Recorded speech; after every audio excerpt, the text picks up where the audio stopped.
Meus irmãos, o nosso tema, pode colocar o tema aí, Ninha. Conflito, caminho de restauração. E eu não sei como que você entendeu esse tema. Se quando esse tema foi divulgado, o que é que veio na sua cabeça? Talvez o que tenha passado pela sua cabeça é que a gente vai apresentar um caminho para restaurar o relacionamento, para resolver um problema que a gente está chamando de conflito. Está fazendo sentido isso? É tipo, não, vai apresentar um caminho para resolver o conflito.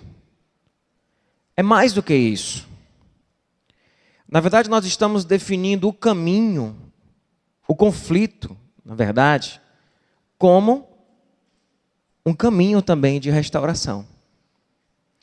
O que a gente está querendo trabalhar aqui, vamos trabalhar esses dias, é que o conflito, ele não é apenas um problema.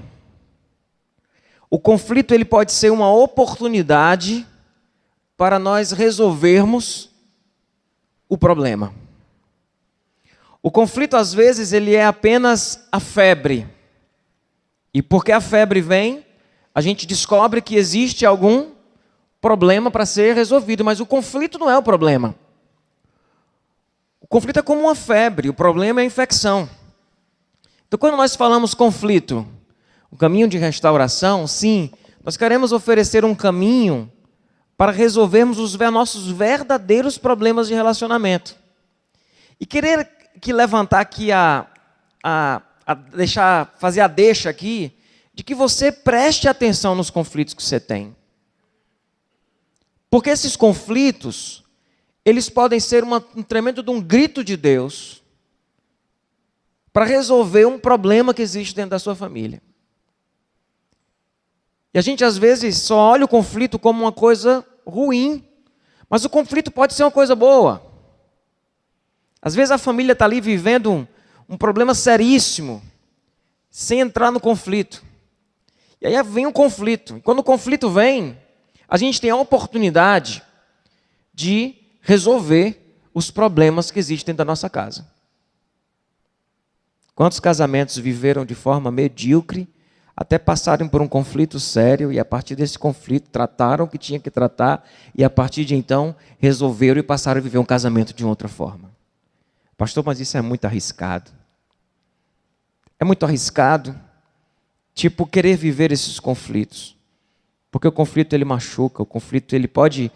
às vezes, assim, a gente vai mexer no negócio e aí deixa quieto, porque vai que mexe e mexendo, faz arrebentar o vaso.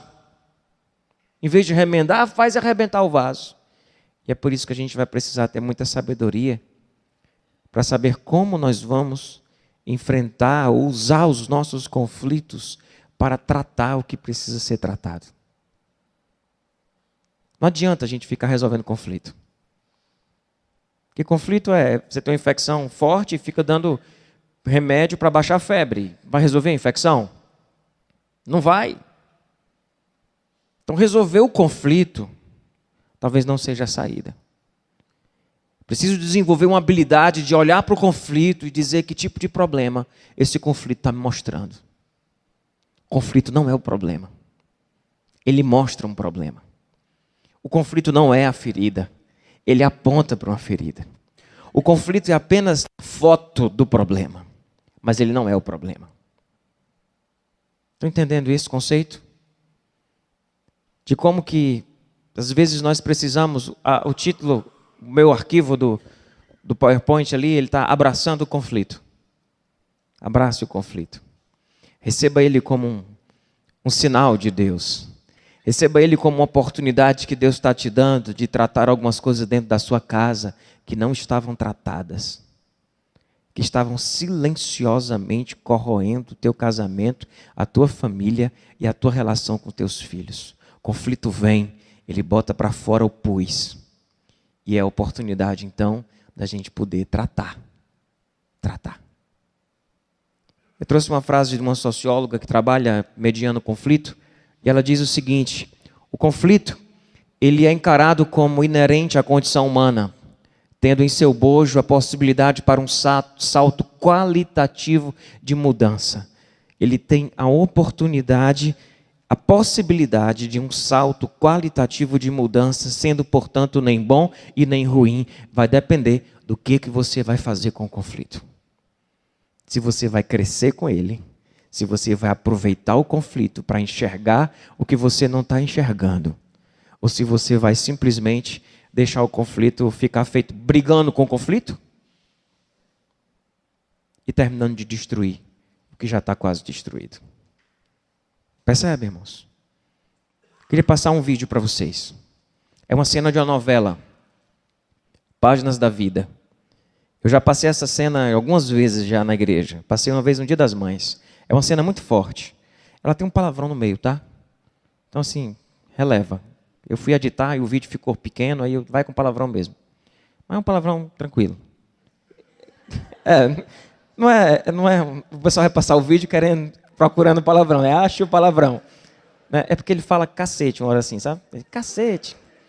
Aí eu fui lá editar, mas aí na hora de fazer o negócio, nem é um negócio, né? Cacete pode ser não é? Cacetete, um pedaço, né? Acho que era isso, tá? Eu tô logo falando para você não assistir o vídeo e ficar, galera, pronto, já matou a coisa, tá bom? Vamos assistir esse vídeo. É uma cena. Isso é para o pessoal que é mais velho, tá? Na época que você assistia novela, né? Você tem uma cena da Marta com a Nanda, que volta, estava nos estudos, e ela volta grávida, né? Casado, tinha casado lá e não tinha avisado a mãe, e é uma confusão, modo mundo, e a cena é esse episódio. Eu queria que a gente escutasse, a gente assistisse essa cena agora. Pode apagar a luz. Pessoal, não sei vocês, mas eu não consigo assistir essa cena sem me emocionar. Porque eu fico vendo quanta dor tem ali.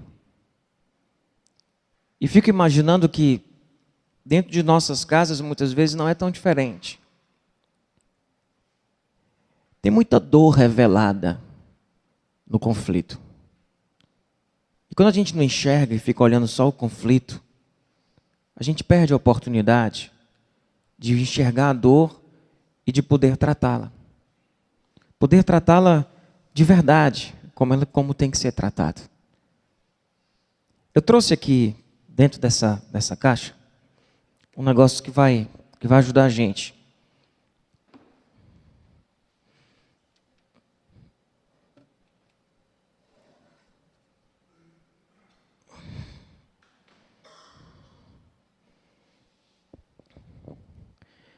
Eu queria que esse instrumento aqui, esse objeto, essa planta, ela ilustrasse um pouco do que é o conflito. Se eu encostar aqui, vocês não têm noção, quando eu peguei esse negócio lá no jardim, que eu fui colocar na bagageira do carro, isso é difícil até de carregar. Porque eu fui colocar no bagageiro e disse, rapaz, o bicho estava aqui assim, já no meu nariz para me furar. E conflito machuca a gente. Conflito, por isso que a gente tem dificuldade de lidar com ele.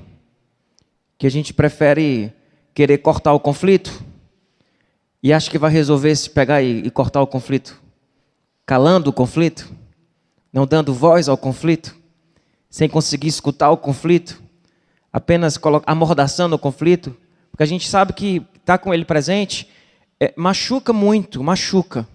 Esse negócio aqui machuca. E aí eu volto a um conceito que você já deve ter escutado falar sobre isso, de uma reação de fuga ou luta. Isso é bem do ser humano. Os psiquiatras e psicólogos e estudam o comportamento humano dizem que quando você está diante de algo que é ameaçador para você, você tem duas reações.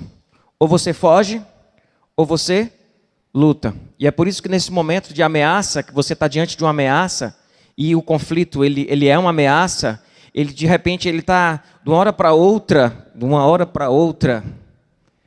na sala da nossa casa, e aparece como ameaça. E quando essa ameaça vem, essa ameaça à nossa paz, à nossa tranquilidade, essa ameaça vem, naquele momento a gente decide se a gente vai ter a nossa reação vai ser de fuga ou de luta. É por isso que o nosso sangue, quando a gente está diante de uma ameaça, a gente fica branco, fica pálido, Porque o sangue vai para o cérebro e vai para os músculos. Porque diante daquela ameaça, você terá que pensar o que você vai fazer e decidir se você vai lutar ou se vai correr. Se você vai lutar ou se você vai fugir. E temos uma tendência enorme, diante dos conflitos, de fugirmos dele. Fugirmos do conflito. Desprezarmos o conflito. Fazer de conta que ele não existe. Fingir e fugir do conflito é um erro. É um erro. Às vezes por falta de habilidade, por medo, por não saber o que fazer, a gente foge. A gente foge. A gente foge e vai para o outro lado. E perde a oportunidade de tratar, de ler o conflito, de viver o que tem que ser vivido. E quando nós fugimos do conflito, sabe o que nós nos tornamos? Nós nos tornamos falsos pacificadores. O que é um falso pacificador? Eu gostei desse conceito. O falso pacificador é aquele que, por não querer tratar o conflito, ou ler o conflito, abraçar o conflito, ele encontra uma forma de driblar o conflito e de fazer reinar a paz. Mas não tratou o que tinha que ser tratado. Eu já vi casais serem um dos dois, ser um falso pacificador durante anos. E teve uma hora que não aguentou mais, porque era uma falsa paz. Eu já vi filhos vivendo falsa paz com os pais. Anos. E depois estoura porque a paz ela era falsa. Nós estávamos fugindo dos conflitos. Em Mateus 5,9, Jesus diz: bem-aventurados os pacificadores, porque eles serão chamados filhos de Deus. Nós somos um povo da paz, mas a paz verdadeira.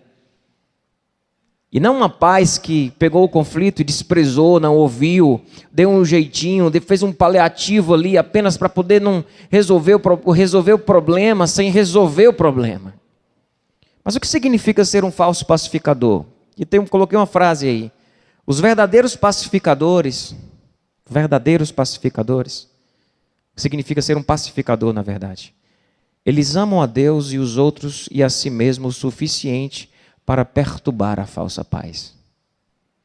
Eu amo demais você para fazer de conta que esse conflito não existe e viver uma falsa paz. Nós precisamos tratar isso. Eu amo demais a Deus e a mim mesmo para ficar vivendo uma farsa de uma falsa paz. E por isso que o Peter fala, que ele que trabalhou esse conceito, os verdadeiros pacificadores amam a Deus, os outros e a si mesmo o suficiente para perturbar a falsa paz. E o que ele define como falsa paz? É quando por medo evitamos o conflito e apaziguamos as pessoas, nos tornamos falsos pacificadores. Está claro isso, irmãos? Está claro? O que é esse conceito do conflito como uma oportunidade? Desse conceito da paz como às vezes uma falsa paz? Um falso pacificador? Nós precisamos olhar para os conflitos. E quando um conflito acontece, de uma briga entre um pai e um filho, poxa, quanta oportunidade ali. Para se fazer leituras sobre o que está acontecendo, sobre os sentimentos que estão ali envolvidos.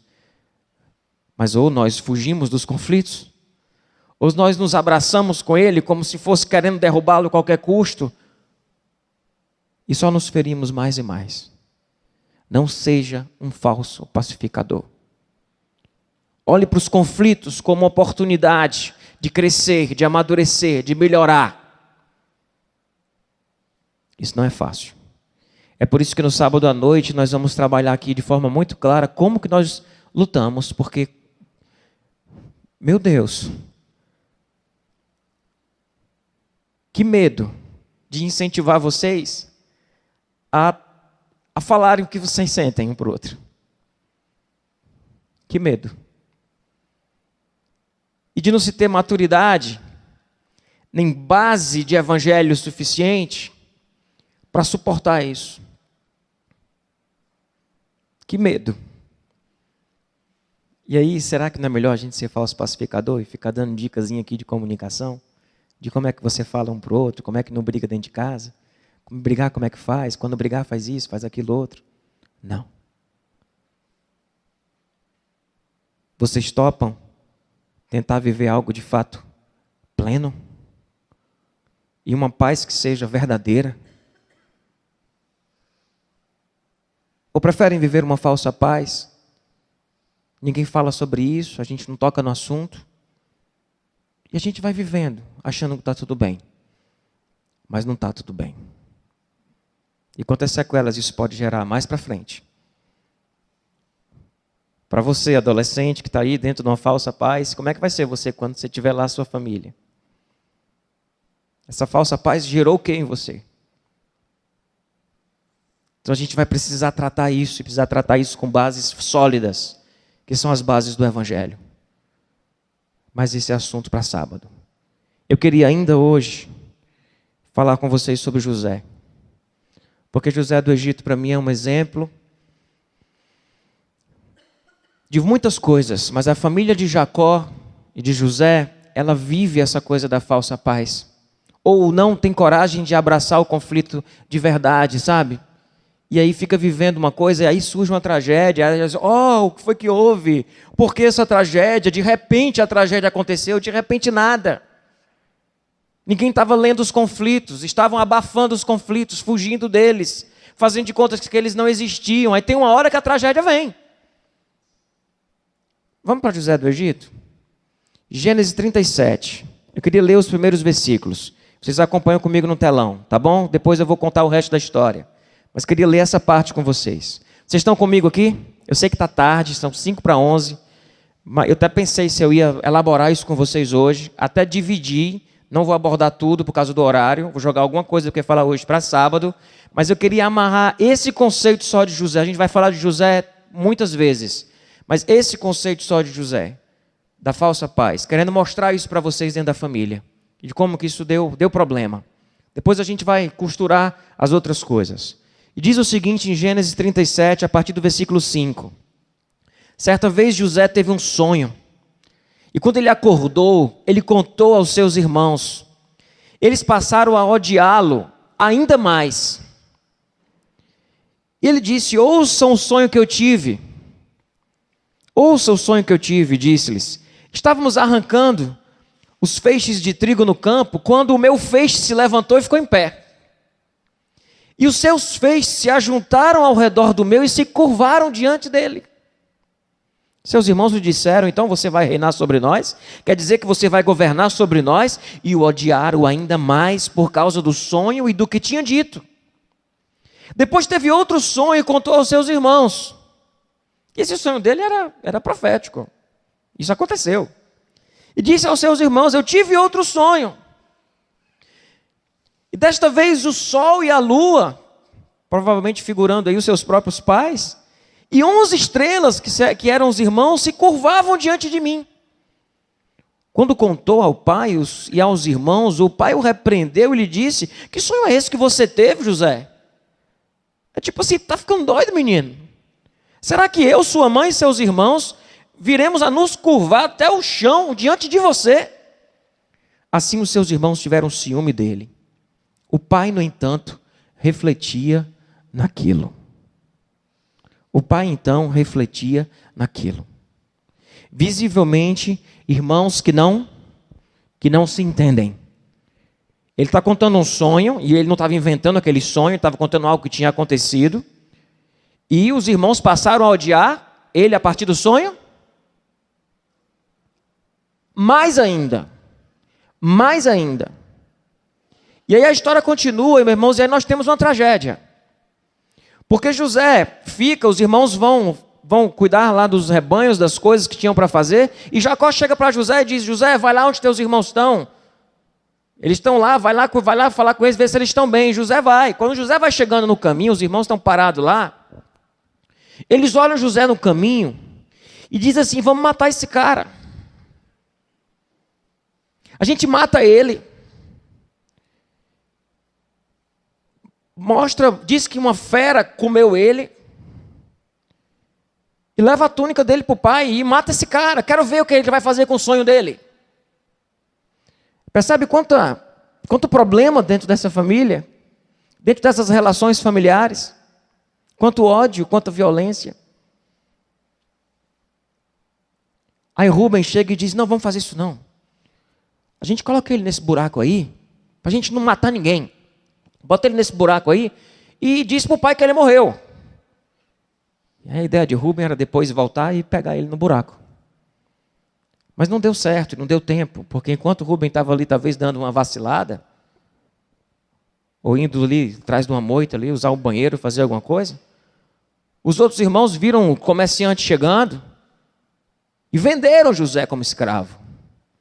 Porque Judá chegou e disse, não vamos matar não, vamos pegar ele e vamos vender ele como escravo. Afinal de contas, ele é nosso irmão, né? O texto ainda diz isso, depois leiam o capítulo 37 todos. Afinal de contas, ele é nosso irmão, não vamos matar não. Vamos vender ele como escravo. E venderam ele como escravo. Quando Rubem chega, diz, cadê o menino? Não, a gente vendeu. E aí ele rasgou as vestes, chorou. E aí depois pegou lá o negócio, mataram um bezerro, mataram um carneiro, melaram a túnica de José com sangue, levaram para Jacó. E disseram uma fera comeu o teu filho, matou o teu filho e está aqui a túnica dele cheia de sangue. O texto diz, meus irmãos, que todos vinham querer consolar Jacó. E Jacó se recusava a ser consolado. Jacó olhava para aquela história e dizia, não me consolem, eu vou à sepultura com essa dor e com esse choro. Uma tragédia. Mas uma tragédia anunciada. E quando nós não sabemos ler os conflitos, abraçar os conflitos, para tratar o que precisa ser tratado, nós abraçamos mais à frente tragédias que não são tragédias inesperadas, são tragédias anunciadas. Vocês querem ver onde é que está anunciado isso? No começo do capítulo 37, que eu pulei. Eu mostrei só o sonho e os irmãos matando ele. Mas no começo do capítulo 37, nós temos já uma situação de conflito que precisava ser tratada, não foi tratada. E quanto problema deu? Olha o que diz Gênesis 37, no versículo 2. Esta é a história da família de Jacó. Quando José tinha 17 anos, pastorava os rebanhos com seus irmãos. Ajudava os filhos de Bilá e os filhos de Zilpa, as mulheres de seu pai. Era irmão de tudo que era mulher. E contava ao pai a má fama deles. Então tinha um disse-me-disse já aí com Jacó, chegar para Jacó e ficava ali contando para Jacó o que é que os irmãos faziam de errado. Ora, Israel, que é Jacó, gostava mais de José. O problema não foi o sonho. O problema não foi ter vendido o irmão. Nós tínhamos coisa por trás disso tudo. Jacó gostava mais de José do que qualquer outro filho, porque ele lhe havia nascido em sua velhice. Por isso mandou fazer a ele uma túnica longa. Quando seus irmãos viram que o pai gostava mais dele do que de qualquer outro filho, odiaram-no e não conseguiam falar com ele amigavelmente. Nós tínhamos um conflito latente, estampado dentro daquela casa.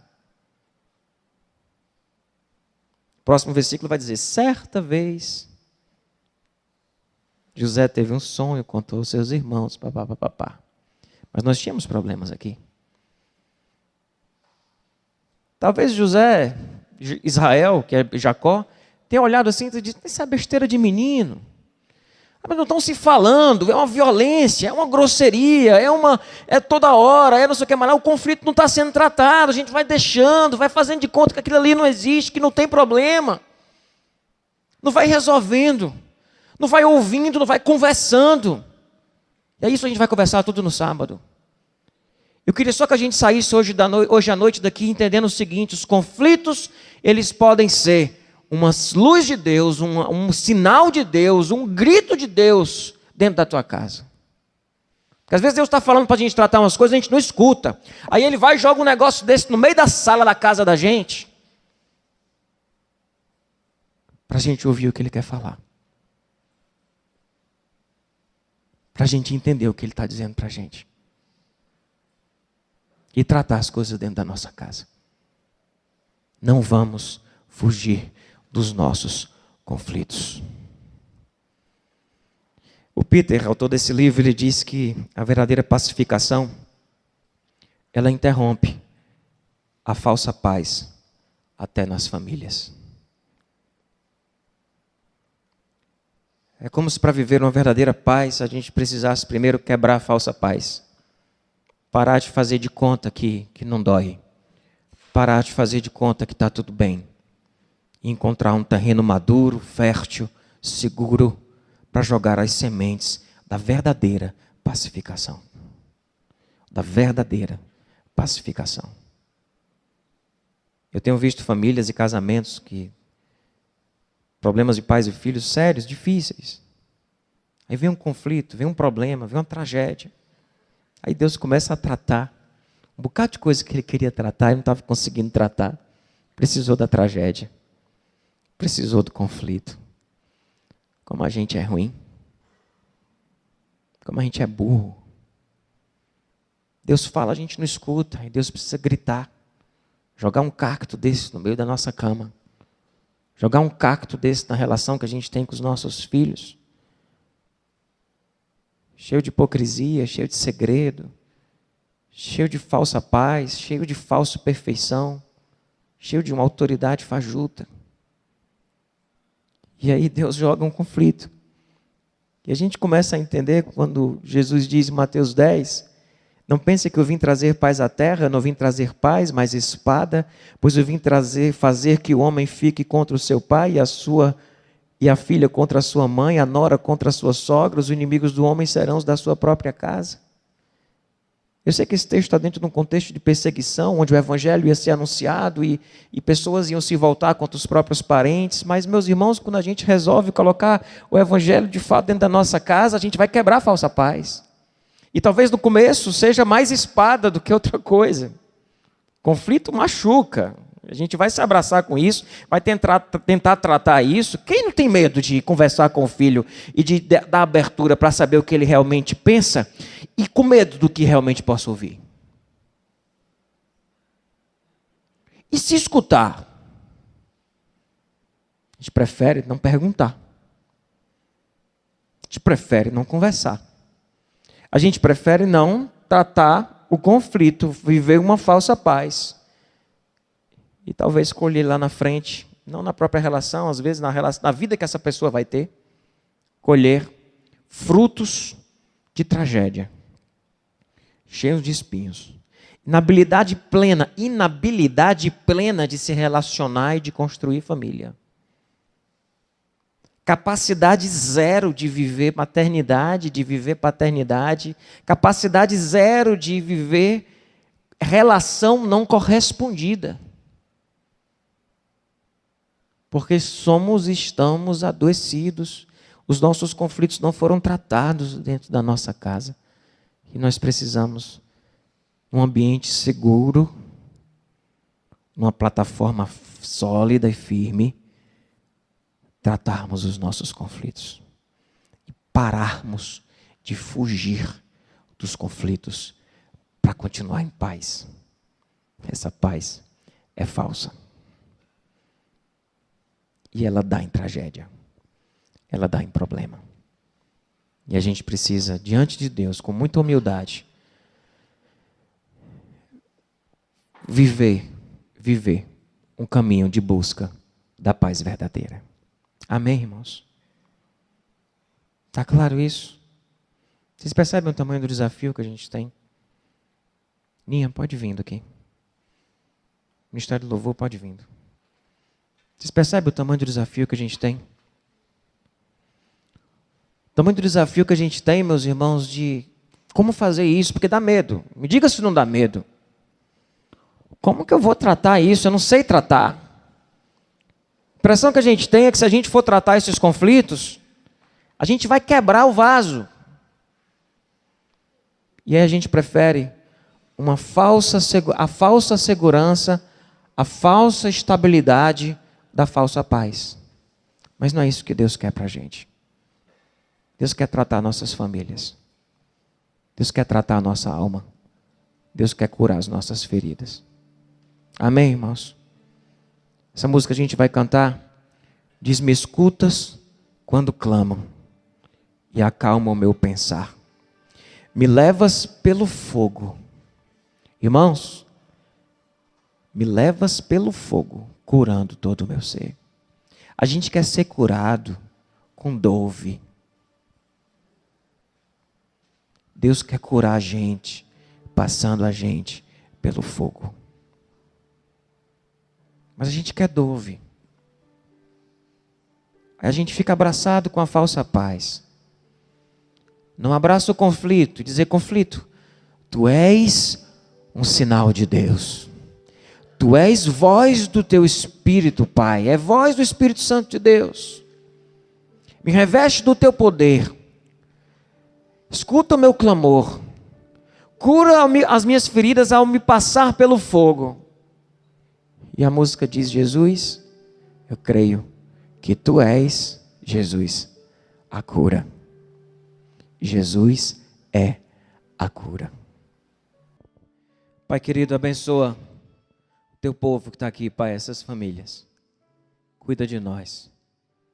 Manifeste na vida de cada um de nós o teu poder e a tua graça.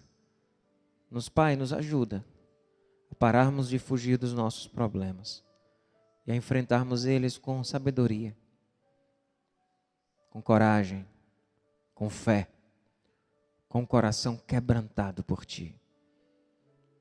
Não queremos resolver nada na raiva. Não queremos resolver nada, Pai, longe da Tua graça. Nos ajuda, nos mostra esse caminho. É a oração que fazemos, Pai, em nome de Jesus. Amém.